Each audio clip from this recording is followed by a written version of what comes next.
But I gotta share a story with you, and you will find yourself in your country in the middle of the story. Everybody argues and seeks and begs for change. We're all going to change. The only question is, what type of change are you going to make?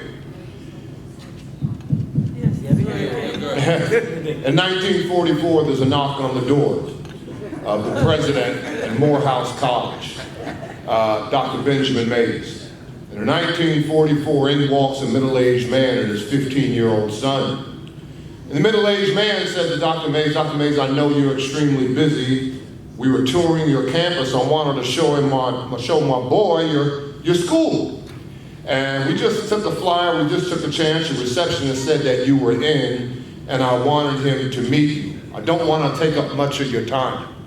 And no, Dr. Mays, I don't need college tuition. My son is going to be a freshman in your fall class. I'm not here to ask for room and board. I'm totally prepared to pay for every dime of my son's education. But I wanted to introduce him to you with the hope that you might say a few words to inspire him. I know he's going to lead a nice life, but I want to make sure that he leads a life worth living. And Dr. Benjamin Mays, who was the president of Morehouse College, gets up out of his chair, walks over to that 15-year-old boy and grabs his hands and says the following. He says, young man, he says, it's not a problem if you don't reach your stars. But it is a huge problem if you don't have stars to reach for. And it is not a sin if you fail to reach your goals and objectives. But I got a big problem if you don't have goals and objectives to reach for. High living is not the problem, low aim is. And who was that middle-aged man? The middle-aged man was Daddy King. And who was that 15-year-old boy? That 15-year-old boy was Martin Luther King. And Barbados, what in the world do you know about Martin Luther King? Well, number one, his name wasn't Martin, his name was Michael. When he was 8 years old, his father had his name legally changed to Martin to honor the German theologian Martin Luther. Number two, Dr. King was a high school dropout. He never finished high school.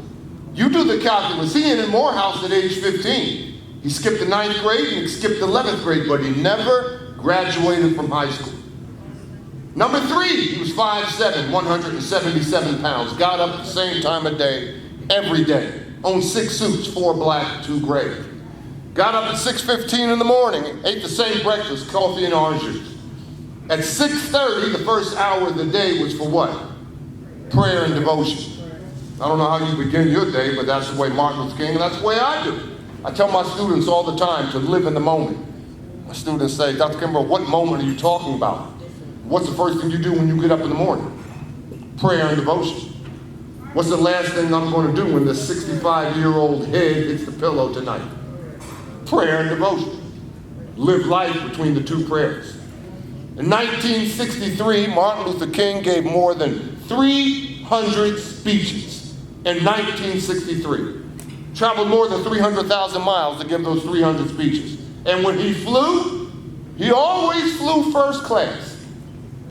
Not because he had a hell of an ego, not because he was narcissistic, not because he was big and braggadocious.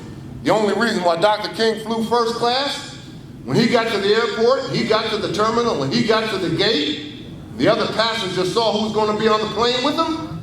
No one wanted to sit next to him. So the pilot and the flight attendants would get together and say, where in the world can we sit this where he won't be a nuisance and cause a disturbance? I'll throw him up in first class. But as I shared yesterday with King, he had a vision. Barbados, get a vision. Get a huge dream. Believe in yourself when no one else will. These are some of the folks that I had the audacity to interview. Could you throw that last slide up there? The next one. The Wealth Choice is a 7-year study on black millionaires, black entrepreneurs.